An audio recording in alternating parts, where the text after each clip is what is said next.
Hey y'all, hi. Welcome back to my channel. I hope you're having an amazing, lovely day so far.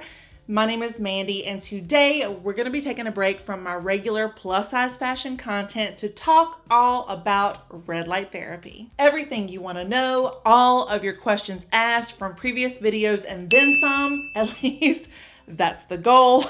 We're shooting for the stars here. So let's get into it. First and foremost, I just have to say that there are so many misconceptions and misinformation out there about red light therapy bulbs and devices. I mean, there's actual science and technology behind it, no doubt about that. And we're gonna get into that in just a second. But red light therapy does not have to be expensive. It's the masks and it's the small plastic contraptions and it's the $300 plus price tags, y'all. I just cannot handle it. It is insane to me and frankly, predatory behavior on behalf of the sellers and the websites. And I mean, you can book it if it has anything to do with weight loss or if it has to do with anti-aging. Best believe, baby, that they're gonna be turning up those price tags, I'm telling you. And in 2020, when we were all stuck at home during the pandemic, I could have never afforded red light therapy at those costs. And that is when I came across this bad boy right here. It was $35, which was very doable for me at the time in my budget.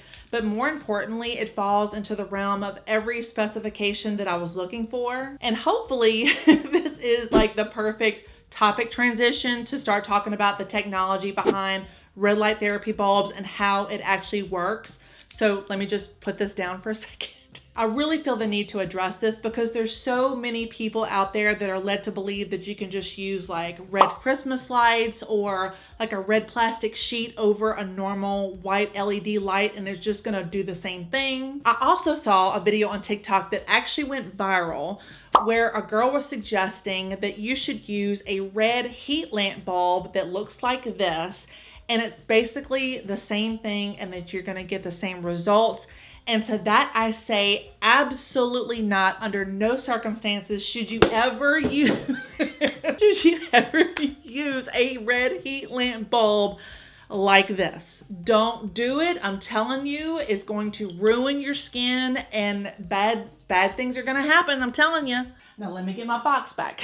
But bulbs like this is actually what we use for our chickens. And I'm not talking about cooking them, although this sucker would do a pretty good job at it because it gets so hot. And the only reason why this is actually coated red is because most livestock animals cannot see red. So when you put it in their coop at nighttime or in their stall, it doesn't disrupt their circadian rhythm. So Christmas lights and heat lamp bulbs do not work, do not use them. It's actually a specific wavelength that does the job. And I'm gonna be inserting a picture from UC Berkeley right now so you can see. So red light has a different wavelength pattern than blue light or yellow light or even green light. And for red light to work like on a cellular level and improve the skin, it has to fall inside the wavelengths of 600 to 850 nanometers. True red light therapy bulbs is never going to be hot heat. So when you have it on for like 45 minutes, it should never feel like too hot to touch with your bare hands. If you have to have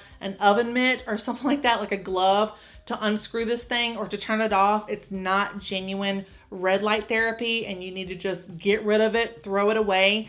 There is going to be some warming. That is completely normal. And when you have it facing your skin, it should feel slightly warming over time because that's the near infrared technology.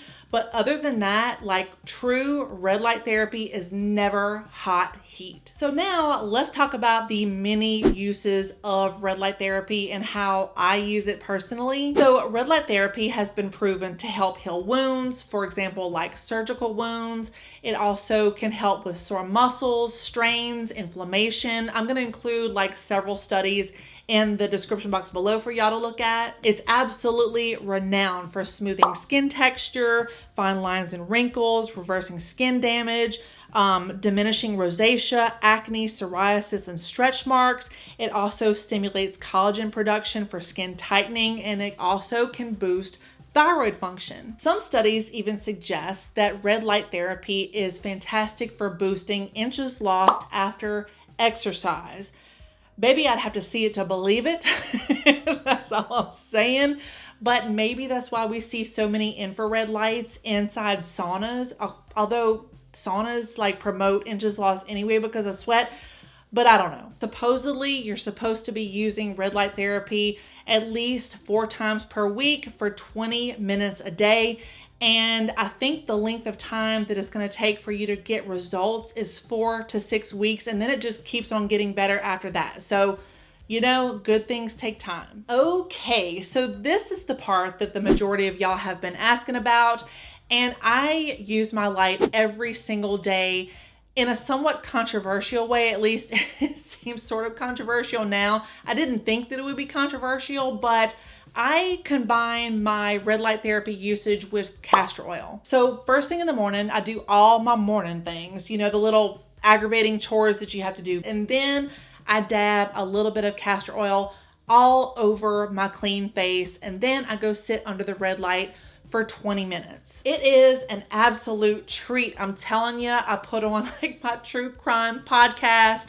I put on my headphones and I either listen to like Coffee House Crime, which usually like his content is about in the realm, like it's 20 minutes, 27 minutes, sometimes ASMR, and it's a pamper session. But you really want the light about 6 inches or less from your face. And I'm just gonna demonstrate. So I'm going to show y'all my setup in just a second, but this is the cord that I attach it to, but I just have it hanging over my face and I have it 6 inches or less from my face. I think that's very important to have it like penetrate the deepest. And there are a lot of people out there, a ton of them were in my comment section saying don't combine castor oil with red light therapy because it won't work, it's counterproductive and all this stuff. And 4 months ago, I would have 100% agreed with these comments because I've read those reviews. I've read those articles. But when I'm thinking about it, the only thing that I've changed in my skincare routine is combining the castor oil with the red light therapy. And I've been using castor oil for over a year, going on 2 years. I've been using red light therapy since 2021. So like the only bridge that I can cross here is combining the two, and that is what did it. Maybe it's the infrared. Maybe that has something to do with making the castor oil work better. I don't know. But if you don't want to use castor oil, don't use castor oil. But for me, the combination is just where it's at. It's cheap, it works, and what more could I ask for? So in an earlier video, I mentioned very briefly my setup, my red light therapy setup, and I wanted to spend the least amount of money possible, and I meant that because I mean, I just didn't want to invest a lot of money in this overall thing. I didn't know if it was going to work and all of that. So I invested $11 into this cheap Amazon pendant cord, and that is what I string it on. I string it on an old floor lamp that I picked up from Target, and it has like an open top. I'm going to show you a video of it right now. And I had mentioned in a communities post to check Lowe's or Home Depot for this specific pendant because it had gone up on Amazon from $11 to like $20 or something like that. Well, when I was researching this video, I went on Home Depot's website and they want $50 for this cord, which I think is ridiculous. Like, Home Depot, stop it. And of course, I'm going to leave the links to everything mentioned in this video down in the description box below. But when you buy this specific bulb on Amazon, it's going to come with like a desk clipper light bulb holder. Please do not use that. It's junk. It's going to break your bulb from the base or from the socket. That's the #1 reason why people return their light bulb, because this bulb is actually heavy. Like, I would say it's probably 1, maybe 2 pounds or so. And when it's set up cattywampus like that, it's going to bend this part and it's going to break it out of the socket. If you don't have an old floor lamp that you can use, I'm going to include a link down in the description box below. There's like a tripod on Amazon that has a boom arm that will work fantastically well for that.